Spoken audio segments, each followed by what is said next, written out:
धर्म और संस्कृति से जुड़े रहने के लिए सब्सक्राइब कीजिए एस्ट्रो ज्ञान और लेटेस्ट अपडेट के लिए बेल आइकन पर क्लिक करें। काल शिव शक्ति की साधना से आप सभी के जीवन में स्थिरता आए, इसी कामना के साथ मैं आनंदाचार्य सभी साथियों का स्वागत करता हूं। दर्शकों, आज से किए वादे के मुताबिक मैं एक बार फिर से मां की महिमा गाने वाला हूं। मैं आपको बताने आया हूं कि नवरात्रि शक्ति की आराधना का पर्व है।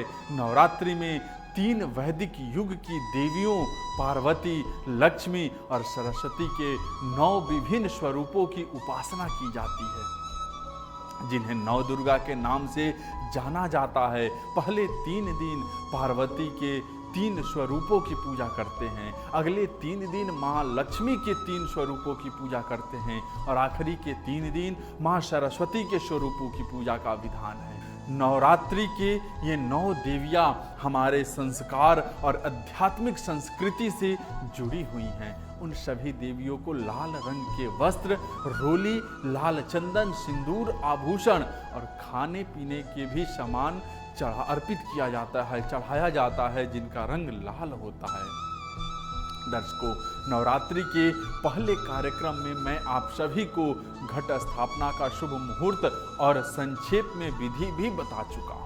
यहाँ एक बार फिर से बताने जा रहा हूँ ताकि आप कलश स्थापना विधि पूर्वक कर सकें। यह बात तो आप जानते हैं कि नवरात्रि के पहले दिन घट स्थापना का विधान है। सर्वप्रथम घट स्थापना यानी पूजा स्थल में तांबे या मिट्टी के कलश स्थापित किया जाता है, जो अगले 9 दिनों तक एक ही स्थान पर स्थित होता है। घट स्थापना के लिए गंगा जल, नारियल, लाल कपड़ा, मौली, रोली, चंदन, पान सुपारी, धूप बत्ती, घी का दीपक, ताजे फल फूल, माला, बेलपत्रों की माला और एक थाली में अरवा चावल लें।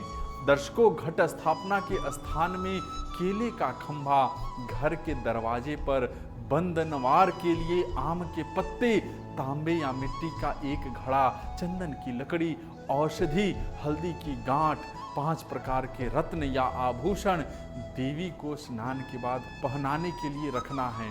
इसके अलावा देवी की मूर्ति के अनुसार लाल कपड़े, मिठाई, सुगंधित तेल, सिंदूर, कंघा, दर्पण, आरती के लिए कपूर, पंचामृत और पंचगव्य रखना भी जरूरी होता है। घट स्थापना के लिए दुर्गा जी को सोने, चांदी और ताम्र की मूर्ति उत्तम माना गया है। यदि उपलब्ध ना हो तो मिट्टी की मूर्ति जरूर होनी चाहिए, जिसको रंग आदि से चित्रित किया गया हो। घट स्थापना किसी विद्वान ब्राह्मण से ही करवाना चाहिए। दर्शकों, शैलपुत्री का वर्ण चंद्र के समान है। अपने मस्तक पर स्वर्ण मुकुट धारण करती हुई घोर तपस्या करने वाली शैलपुत्री समस्त वन्य जीव जंतुओं की रक्षक हैं। शैलपुत्री के अधीन में सभी भक्त आते हैं जो योग, साधना, तप और अनुष्ठान के लिए पर्वतराज हिमालय की शरण लेते हैं। पर्वतराज हिमालय के घर जन्म लेने के कारण इन्हें शैलपुत्री कहा गया है। हिमालय की पुत्री होने से यह देवी प्राकृतिक स्वरूपा भी है।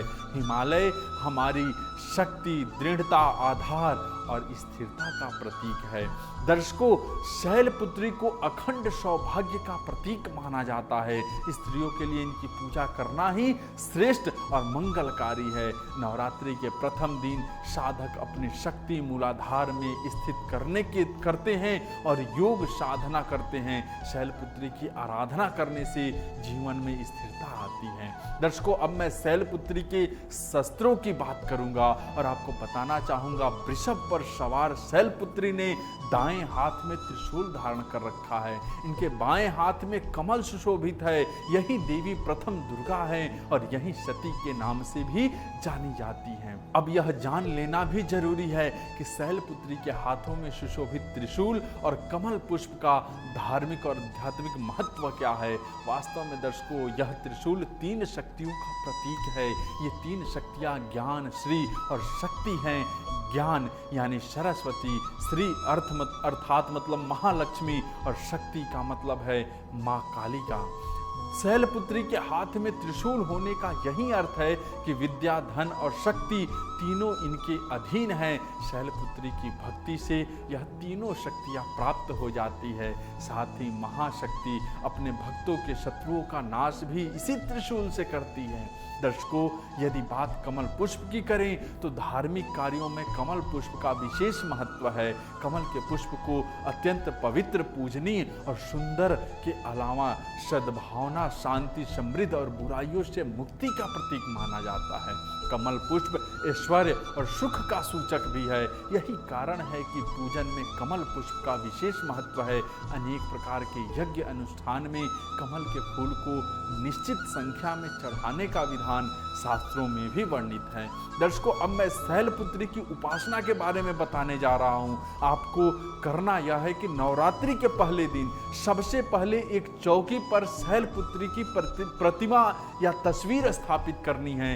गंगाजल या गौमूत्र से उसका शुद्धिकरण करें। चौकी पर चांदी, तांबे या मिट्टी के घड़े में जल भरें। उस पर नारियल रखकर कलश स्थापित करें। उसी चौकी पर श्री गणेश, वरुण, नवग्रह, षोडश मातृका, सप्तघृत मातृका की स्थापना भी करें। इसके बाद व्रत पूजन का संकल्प लें तथा वैदिक और सप्तशती मंत्रों द्वारा शैलपुत्री सहित सभी स्थापित देवी देवताओं की षोडशोपचार पूजा करें। षोडशोपचार पूजा में आह्वान, आसन, पाद, अर्घ्य, आचमन, स्नान, वस्त्र, सौभाग्य, सूत्र, चंदन, रौली, हल्दी, सिंदूर, दुर्वा, बिलपत्र, आभूषण, पुष्पहार, सुगंधित द्रव्य, धूप, दीप, नैवेद्य, फल, पान, दक्षिणा, आरती प्रदक्षिणा और मंत्र पुष्पांजलि भी शैलपुत्री को अर्पित करें।